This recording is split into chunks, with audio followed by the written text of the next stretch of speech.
అందరికీ నమస్కారం. ప్రొద్దుటూరు నియోజకవర్గంలో మార్కెట్ యార్డ్లో శనగల కొనుగోలుకు సంబంధించి దాదాపుగా 10 కోట్ల రూపాయల అవినీతి, 10 కోట్ల రూపాయల స్కామ్ వరదరాజరెడ్డి కుమారుడు కొండారెడ్డి తెరదీసినాడు. ఇప్పటికే చాలా వరకు డబ్బు సంపాదించుకున్నారు. స్వయాన తెలుగుదేశం పార్టీకి సంబంధించిన మాజీ ఇన్ఛార్జ్ కూడా దీని మీద ఆధారాలు సహా మాట్లాడినారు. వాళ్ళ పార్టీకి సంబంధించిన వాళ్ళే. చాలా పత్రికలు కూడా రాస్తున్నాయి. రాజుపాలెం మండలం, ప్రొద్దుటూరు మండలానికి సంబంధించిన చాలామంది రైతులు కూడా బాహాటంగా ఈ అవినీతి భాగోతాన్ని, వారికి జరుగుతున్న అన్యాయాన్ని పదే పదే వారి గ్రామాల్లో చర్చించుకుంటామని చెప్తున్నారు. మా పార్టీకి సంబంధించిన 2 మండలాలకు సంబంధించిన నాయకులు రైతులే కదా.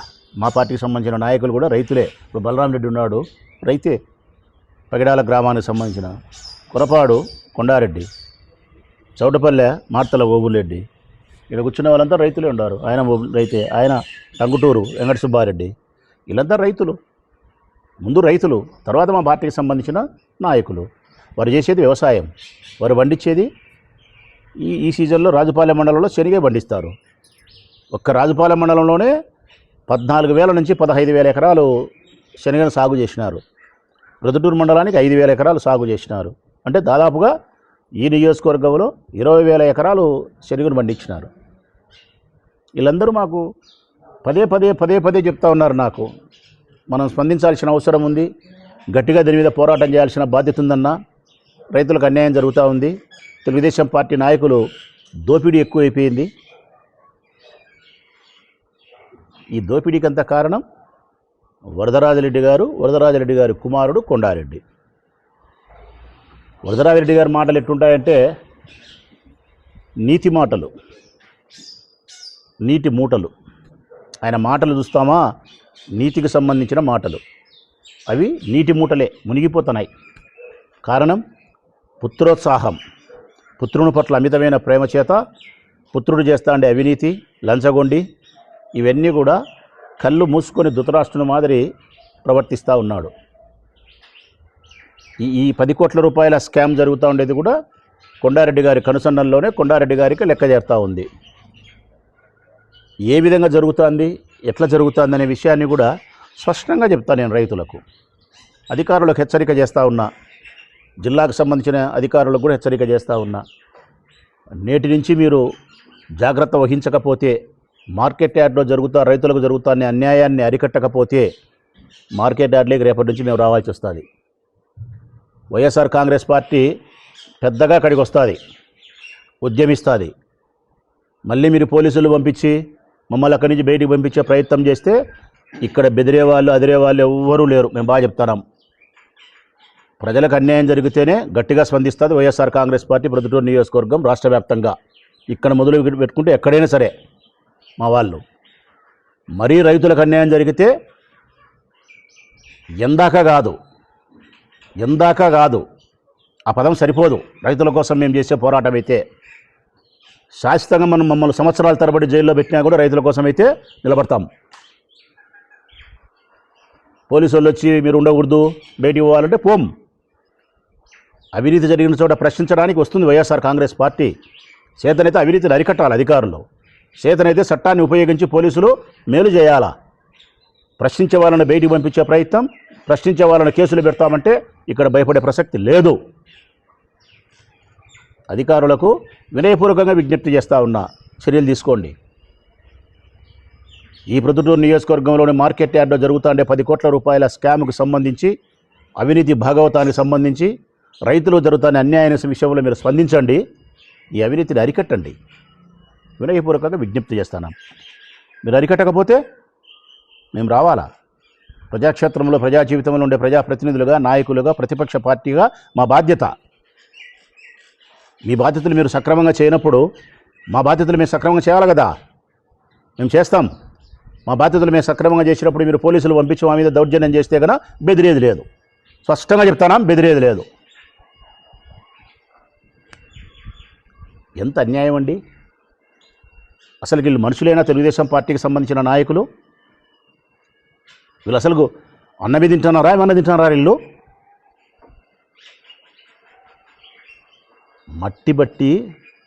మట్టి చేతబట్టి ఆహారాన్ని పండిస్తున్నారు.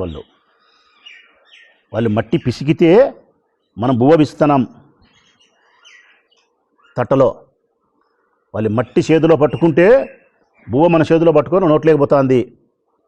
ఆ రైతేన మట్టి పిసకకపోతే, ఆ రైతే గన మట్టిని పట్టకపోతే మన నోట్లోకి ముద్ద దిగదురా, మన నోట్లోకి ముద్ద దిగదు. అట్టి మట్టిని నమ్ముకొని మట్టిని పిసుక్కొని మనందరికి బువ్వ పెట్టే రైతన నోట్లో మట్టి కొడతారా మీరు? పురుగులు పడతాయి మీకు, పురుగులే మీకు పడేది. నేను చెప్తున్నా చూడే, రైతుల విషయంలో అన్యాయంగా ప్రవర్తించే ఏ వెధవకైనా నోట్లో పురుగులు పడతాయి. ఈశ్వరుడు అనేవాడు ఉంటే మీకు పురుగులు పడాలా? ఎంత అన్యాయం మీరు చేస్తూ ఉండేది. అధికారులకు తెలియదా ఈ అన్యాయము? శనగలకు మద్దతు ధర ప్రకటించింది ప్రభుత్వం. ఎట్లా అనేది ఏం జరుగుతుందని చెప్తాను నేను రైతులకు, ప్రజలకు, అధికారులకు. శనగలకు మద్దతు ధరలు ప్రకటించింది ప్రభుత్వం. ఒక క్వింటాకు వచ్చేసి 100 కేజీల బస్తాకు వచ్చేసి 5,875 రూపాయలు మద్దతు ధర ప్రభుత్వం చెల్లిస్తుంది. 5,875 రూపాయలు. ఈ సిస్టమ్ ఎట్లండి? రాజుపాలెం మండలం కానీ ప్రొద్దుటూరు మండలంలో కానీ రైతులు ఎవరైతే వ్యవసాయం చేస్తున్నారో వాళ్ళు ఈ క్రాప్ విధానం ద్వారా రిజిస్టర్ అవుతుంది. అంటే సంబంధించిన అధికారులు పోయి రాజుపాలెం మండలంలో ఉదాహరణకు టంగుటూరు గ్రామంలో ఏ రైతు శనగ పంట పండిస్తున్నాడు, ఏ రైతు ఏ పంట పండిస్తున్నాడు, ఎన్ని ఎకరాల్లో పండిస్తున్నాడు, ఈ క్రాప్ చేస్తాడు. రిజిస్టర్ అయిపోతుంది. రిజిస్టర్ అయిన తర్వాత మద్దతు ధర ప్రకటించిన తర్వాత ప్రభుత్వము, ఉదాహరణకు వెంకట సుబ్బారెడ్డి అనే టంగుటూరులో రైతు ఒక 10 ఎకరాలు శనగ పండిస్తే ఈ క్రాప్ చేస్తే 10 ఎకరాలకు ప్రభుత్వం నిర్ణయిస్తుంది ఎకరాకు ఇన్ని క్వింటాలని. ఉదాహరణకు ఎకరాకు 10 క్వింటాలు అంటే 100 కేజీల బస్తాలు, 10 ఎకరాలకు 100 మూటలు పండుతుందని వాళ్ళ అభిప్రాయం. 100 కంటే ఎక్కువ పండినా కూడా ప్రభుత్వం కొనుగోలు చేయదు. ఏ వెంకట సుబ్బారెడ్డి అంతేనా? కొనుగోలు చేయదు. 100 మూటల వరకు వెంకట సుబ్బారెడ్డి రైతు మార్కెట్ యార్డుకు తీసుకొని పోతే గన ప్రభుత్వము 5,875 రూపాయల చొప్పున క్వింటాకు ఆయన 100 మూటలకు డబ్బులు ఇవ్వాలి. ఇది ప్రొసీజర్. దీనికి ₹1 కూడా లంచం తీసుకోకూడదు. అడుండే దళారులు ఎవరు? ప్రభుత్వానికి ఇటు రైతులకు మధ్యలో కొనుగోలు చేసి ప్రభుత్వానికి ఇస్తే ప్రభుత్వం వాళ్ళ అకౌంట్లో డబ్బులు వేస్తుంది. ఆ దళారులు ఎవరు? సుధాకర్ అంట, రసూలు అంట. ఎవరు సుధాకర్, రసూలు? పొద్దున లేచడానికి వరదరాయుడికి భజన చేసే మనుషులు. యా ఫ్లెక్సీలో చూసినా నీకు రసూలే కనపచ్చాడు, యాడ చూసినా రసూలే కనపచ్చాడు. రామునికి హనుమంతుడు భక్తుడు ఉన్నట్టు ఆయన భక్తుడు ఉన్నాడు. మీ మనిషి కాదా వరదరాజు రెడ్డి? ఆయనకు కాదా మీరు ఇప్పించింది ఈ కాంట్రాక్టు? ₹1 లంచం తీసుకోకూడదు. వెంకట సుబ్బారెడ్డి అనే రైతు ట్రాక్టర్లో తీసుకొని వస్తే కొనుగోలు చేయాలి. ఇక్కడ ఏం జరుగుతుందో తెలుసునా? ఈ వెంకట సుబ్బారెడ్డి అనే రైతు మార్కెట్ యార్డ్లోకి వచ్చి ₹200 ఎంత? ₹200 క్వింటాకు లంచం ఇస్తే ఈయన క్యూలో నుంచి ముందుకు పోతుంది బండి కొనుగోలు చేయడానికి. ఈ వెంకట సుబ్బారెడ్డి అనే రైతు కన్నా క్వింటాకు ₹200 లంచం ఇవ్వకపోతే వారమైనా 10 రోజులైనా నువ్వు మార్కెట్ యార్డ్లోనే కూలబడి చావాలా. నీ శనగలంతే, నువ్వంతే.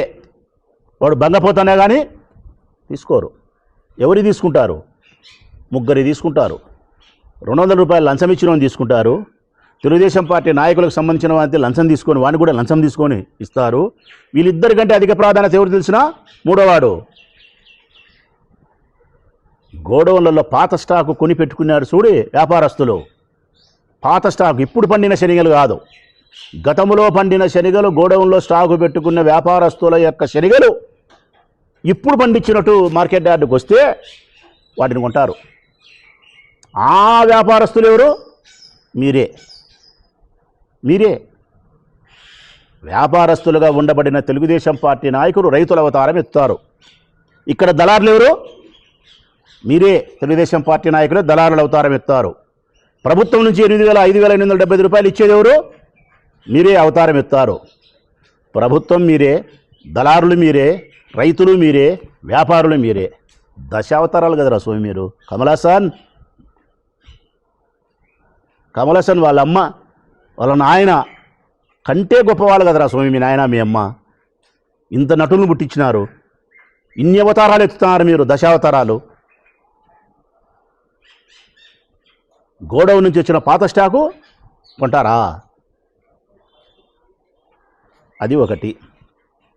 45 రూపాయలు, 200 కాదు, మేము 45 రూపాయలే అది లేబర్ ఛార్జ్ అన్నారు, అమాలీలకు అన్నారు.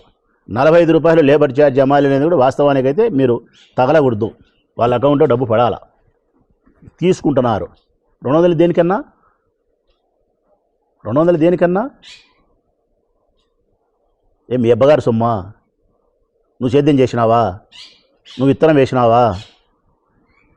నువ్వేమన్నా పంట పండించినావా? పెట్టుబడి పెట్టినావా? మీ అబ్బదే మీ నాయందే. ఏంటికి అలా 200 రూపాయలు? నీకు సిగ్గుండాలా? ఇది ఒకటి. ఇంకా రెండోది ఏం తెలుసునా? ఇంతకుముందు గతంలో అయితే 1 క్వింటా శనగలు తూకానికి ఎత్తేవాళ్ళు, ఒక దాంట్లోనే పెట్టి మూటలో 100 కేజీలు. ఇప్పుడు దరిద్రం, సుఖానికి అలవాటు పడి 100 కేజీలు బస్తా ఎత్తే మగోడు లేడు, లేక 50 కేజీలు బస్తా ఎత్తి తూకానికి పెడుతున్నారు. ఏమంతేనా బలరారెడ్డి? అంతే. ఇంతకుముందు 100 కేజీలు బస్తా పెడతాన్నారు, ఇప్పుడు 50 కేజీలు బస్తా. 50 కేజీల బస్తా తూకానికి ఎత్తితే అది 600 గ్రాములు వస్తుంది. 600 గ్రాములు సంచి తూకం, అంతేనా? అప్పుడు 50 కేజీల శనగలు రైతు ఎన్ని ఇవ్వాలా? 50 కేజీల 60 గ్రాములు 600 గ్రాములు ఇవ్వాల శనగలు. వీళ్ళు ఎంత తీసుకుంటున్నారు తెలుసునా? 51 కేజీ 600 గ్రాములు. 50 చూడబ్బా, 53 కేజీలు తీసుకుంటున్నారు. అంటే 2.5 కేజీ ఎక్కువ శనగలు, మళ్ళీ సంచి తూకం కూడా అంట 600 అంట. అంటే ఒక 50 కేజీల బస్తా మీద 3 కేజీలు కొడుతున్నారు. 100 కేజీల మీద 6 కేజీలు కొడుతున్నారు. 100 కేజీల మీద 6 కేజీలు అంటే కనుక ప్రభుత్వం ఇచ్చిన మద్దతు ధర 58 రూపాయల 75 పైసలు కేజీ. 6 కేజీలు ఇంటూ 60 రూపాయలు, 360 రూపాయలు కొడుతున్నారు. 360 రూపాయలు ప్లస్ 200 రూపాయలు, 560 రూపాయలు. ఒక్క 100 కేజీల బస్తా మీద 560 రూపాయలు కొడితే ఒక బలరామరెడ్డి అనే రైతు 100 మూటలు తీసుకొని పోతే 10 ఎకరాలు, 100 మూటలు ఇంటూ 560 ఎంత? 5,056,000 నష్టం వస్తుంది. బలరామరెడ్డికి చెందాల్సినటువంటి 56,000 రూపాయలు మీరు లంచం తీసుకుంటే ఏమిరా ఈ అన్యాయం? మేము చెప్పేది అబద్ధమా? రైతులు ఇది మీరు చేస్తా అంటే స్పష్టమైనటువంటి మోసం. ఎన్ని ఎకరాలు పండించినారు రాజుపాలెం ప్రొద్దుటూరు అంటే, ప్రొద్దుటూరు మండలంలో 5,000 ఎకరాలు పండించినారు. బొల్లవరం కానీ, చౌడూరు కానీ, కాకరేనపల్లె కానీ ఇవి. రాజుపాలెం మండలం అయితే తీర్మానంగా 15,000 ఎకరాలు పండించినారు. పొట్టిపాడు, చిన్నచెట్టుపల్లె, టంగుటూరు, గాజగూడూరు, కూలూరు, కుర్రపాడు ఇవన్నీ శనగ పండించినారు. దేవుని దేవల్ల ఈసారి ఎకరాకు 14 మూటలు కూడా పండినాయి. 14, 13 పండినాయి, ఎప్పుడు పండలే. మరి 20,000 ఎకరాలకు సరాసరి 12 మూటలు వేసుకుంటే, ఎకరాకు 12 మూటలు వేసుకుంటే 20,000 ఎకరాలు పండించినారు. మేమంతా లెక్కాచారాలతోనే మాట్లాడుతున్నాం, ఉజ్జాయింపుగా మాట్లాడలే. రికార్డు వ్యవసాయ అధికారుల ద్వారా అన్నీ తీసుకునే మాట్లాడుతున్నాం. 2,40,000 మూటలు వీళ్ళు పండించినది. 2,40,000 మూటలు. 2,40,000 మూటలు ఇంటూ 560 రూపాయలు. 560 అంటే దాదాపుగా 13 కోట్ల రూపాయల అవినీతి. ఇంకా నేను తిక్కనా కొడుకును 10 కోట్లే చెప్పినా. 2,40,000 ఇంటూ 560 రూపాయలు కొట్టండి రైతులారా, ఎవరైనా సరే. ఎంత వస్తుంది? 2,40,000 మూటలు ఇంటూ 560 రూపాయలు, మూటకి 500 రూపాయలు చొప్పున 13,44,00,000 రూపాయలు రైతులకు చెందాల్సిన డబ్బును వరదరాజిరెడ్డి కుమారుడు భోంచేస్తున్నారు. వీళ్ళు రైతు బిడ్డలు. మాకు వ్యవసాయం తెలియదు, వరదాడికి వ్యవసాయం తెలుసు. ఇంతకుముందు కామెంట్ చేసినాడు ఎప్పుడో. తెలియక వ్యవసాయం తెలియని రాచమల్లు రైతుల పక్షాన నిలబడి ట్రాక్టర్లు పంచినాడు. వ్యవసాయం తెలియని రాచమల్లు గొర్రు గొట్టిగా పనిముట్టు పంచినాడు. వ్యవసాయం తెలిసిన వరదరాజిరెడ్డి కుమారుడు భోంచేస్తున్నాడు. ఏంటికయ్యా నీకు వ్యవసాయం తెలిసి? వ్యవసాయం తెలియడం కాదు ప్రధానమైంది, వ్యవసాయం చేసే రైతన్న పట్ల గౌరవం ఉండాలా, వ్యవసాయం చేసే రైతన్న పట్ల ప్రేమ ఉండాలా. అది మాకుంది, వైఎస్ఆర్ కాంగ్రెస్ పార్టీకి ఉంది, రాజశేఖర రెడ్డి మనుషులకు ఉంది, జగనన్న మనుషులకు ఉంది. మాకు రైతులంటే అపారమైన గౌరవం ఉంది. 13 కోట్ల రూపాయలు మీరు అవినీతి చేసి భోంచేస్తే సీమ గుట్టట్లేదు. ఇది అయిపోయింది. ఇంకొక అన్యాయం ఏం తెలుసులా? ఇలా దుమ్ తగలా, ఇలా శరక తగలా, వీళ్ళు పాడైపోను, మట్టి కొట్టుకొని పోవాలి. వీళ్ళు అన్యాయం ఏం తెలుసునా? జల్లెడ వేస్తారు, జల్లెడ పడతారు. రైతులకు తెలుసు, మన మామూలు వాళ్ళు తెలియకపోవచ్చు. శనగలు తీసుకపోతే ఏదైనా మట్టి కానీ పరక పుల్లలు కానీ ఉంటే జల్లెడ పడితే ఆ చిన్న చిన్న మట్టి రవ్వలు ఆ పరక పుల్లలు కిందికి పోతాయి. అప్పుడు దాన్ని తీసి తూకం వేస్తారు. మహా అంటే ఒక మూట 100 కేజీల మూట వేసినా కానీ అర్ధ కేజీ కూడా పోదు. ఏం అంతేనా? మామూలుగా అయితే అది పద్ధతి. వీళ్ళేం తెలుసునా? వీళ్ళకి లంచం ఇవ్వకపోయినా, వీళ్ళను ధిక్కరించినా, కొట్లాడినా, పేపర్లకు చెప్పినా జల్లెడ పెడతారు. ఆ జల్లెడ ఏం తెలుసునా? చిన్న చిన్న రంధ్రాలు, పెద్ద రంధ్రాలు చేసినారు జల్లెడకు. పోయి చూసుకోండి, పెద్ద రంధ్రాలు చేసినారు జల్లెడకు. ఆ జల్లెడ వేసి ఊపితే శనగలు కిందికి పోతాయి. దాన్ని గ్రేడింగ్ విధానం అంటారు. గ్రేడింగ్ విధానంతో ప్రభుత్వం గ్రేడింగ్ విధానం పెట్టేది సదుద్దేశం. ఏదైనా మట్టి చిన్న చిన్న మట్టి పిల్లలు కానీ చిన్న చిన్న పుల్లలు కానీ ఉంటే పోవాలని చెప్పి పెట్టినారు. ఈ ఆసరాగా గ్రేడింగ్ విధానాన్ని తీసుకొని జల్లెడకు రంధ్రాలు పెద్దవి చేసి కక్ష సాధించుకునే చర్యలోగా ఒక 100 కేజీల దానికి 3 కేజీలు, 4 కేజీలు, 2 కేజీలు, 5 కేజీలు తీసి పక్కన పెంచే తరుగు పేరుతో 50 పడిచావాల రైతు. జల్లెడ బట్టి తరుగు తీస్తారు, 200 రూపాయల కింటాకు లంచం తీసుకుంటారు. ఈ క్రాఫ్ విధానం లేకుండా వ్యాపారస్తుల ద్వారా మీరే వచ్చి శనగలు అమ్ముతారు. సంచి పేరుతో 100 కేజీలకు 3 కేజీలు శనగలు కొడతారు. వారు కష్టం చేసి పెట్టుబడి పెట్టి భార్య, భర్త, పిల్లలు 3 నెలల కాలం పాటు, 4 నెలల కాలం పాటు రాత్రి పగలు ఎండ వాన అనుకోకుండా ఇంటికి, సేనుకు, కాయలకి, పెట్టుబడికి, శ్రమకు చేసి దేవుడు దయదలిసి ఎప్పుడన్నా పండితే ఆ పండిన దాంట్లో కూడా ఇంత లెక్క 13 కోట్ల రూపాయలు ఒక నియోజకవర్గంలో మీరు భోంచేస్తున్నారంటే ఇంకా రాష్ట్ర వ్యాప్తంగా అన్ని నియోజకవర్గాలు ఇదే జరుగుతుందని అబి రసూల్ కూడా చెప్పినాడు. వాళ్ళ మనిషే, పొద్దుటూరే కాదు అన్ని చోట జరుగుతుంది అన్నాడు సిగ్గు లేకుండా. ఇది ప్రభుత్వమా? దీన్ని ప్రభుత్వం అంటారా? దోపిడీ ప్రభుత్వం అంటారు. ఇది రైతులకు అనుకూలమా? రైతులకు వ్యతిరేకి ఈ ప్రభుత్వం. వరదరాజిరెడ్డి వ్యవసాయం చేసే రైతా? వ్యవసాయం చేసే రైతు అయితే మొట్టమొదటి రోజే ఆడ కట్టడి చేయాలా. నువ్వు కట్టడి చేయలేవు. కారణం, ప్రత్యక్షంగా రసూలు కనిపిస్తాడు, పరోక్షంగా డబ్బు చేరేది నీ కొడుకు కొండారెడ్డికి. మీకు ఓట్లు వేసినందుకు, మీ కూటమి పార్టీకో మీకో ఓట్లు వేసినందుకు మా మెట్లతో మేము కొట్టుకోవాలా. ఒక అన్యాయమా మీరు చేస్తాండేది? ఒక వ్యవస్థన మీరు ఉపయోగించుకుంటాండేది? ఒక్కదాంతోనే మీరు దోపిడీ చేస్తాండేది? నేను చెప్తానే ఉండా రోజు, మీరు పెంచుతానే పోతున్నారు. డబ్బు డబ్బు డబ్బు డబ్బు డబ్బు కావాలా. మళ్ళా గెలిచినా పర్వాలే, మళ్ళీ గెలిచకపోయినా పర్వాలే, రాజకీయంగా మనం ఓడినా పర్వాలే, మాకు 5 ఏళ్ల కాలంలో డబ్బు కావాలా. మా ఆర్థిక వనరులన్నీ పుష్టికరంగా చేసుకోవాలా, మా ఇబ్బందులన్నీ తీర్చుకోవాలా.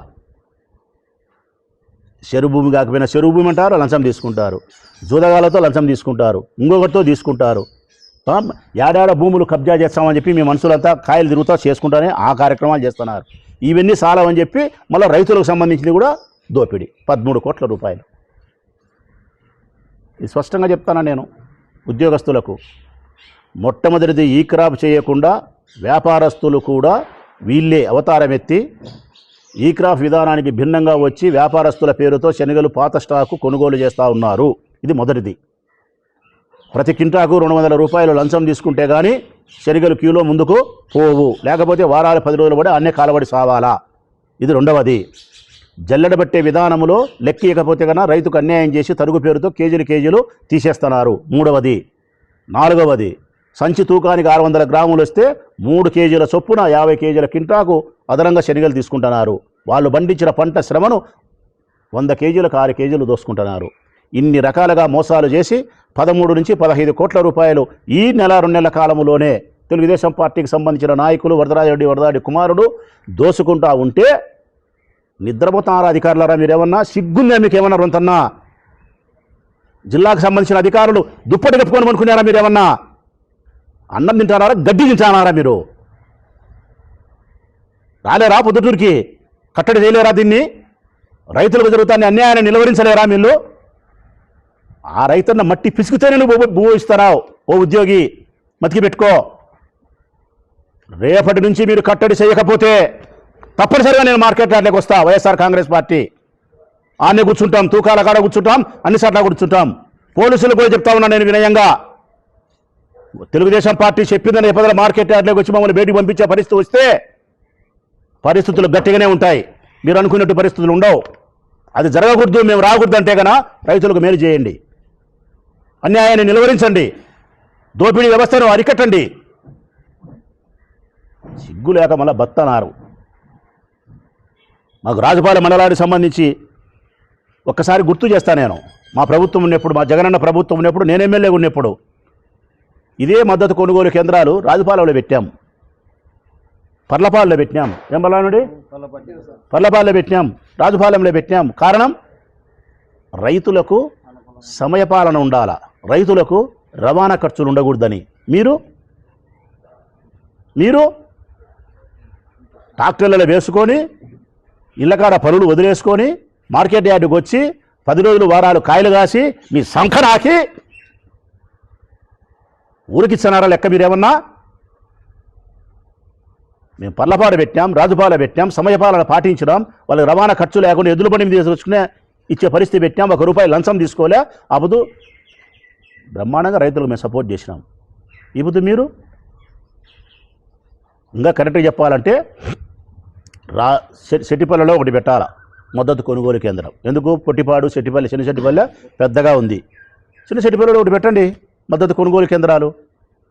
రాజుపాలెంలో ఒకటి పెట్టండి. గాజగూడూరు, కూలూరు, టంగుటూరు ఇవన్నీ కలిపి టంగుటూరులో పెట్టండి ఒకటి.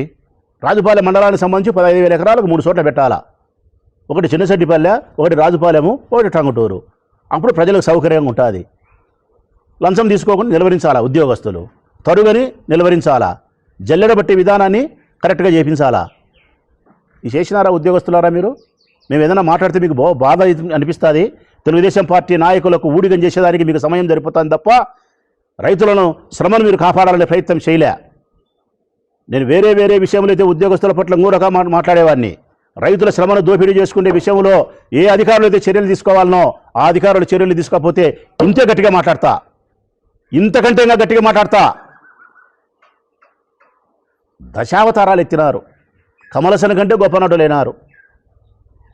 పైన మీరే ప్రభుత్వము, కింద దళారులు మీ వాళ్ళే, రస్సులంట ఇంకోరంట, వ్యాపారస్తుల పేరుతో మీరే వచ్చారు, రైతుల పేరుతో మీరే వచ్చారు. ఎన్ని అవతారాలు కాల్చిన అవతారాలు ఎత్తి 15 కోట్ల రూపాయలు ఈ ప్రొద్దుటూరు నియోజకవర్గానికి సంబంధించిన రైతుల యొక్క శ్రమను దోపిడీ చేసింది వరదరాజరెడ్డి కుమారుడు వరదరాజరెడ్డి.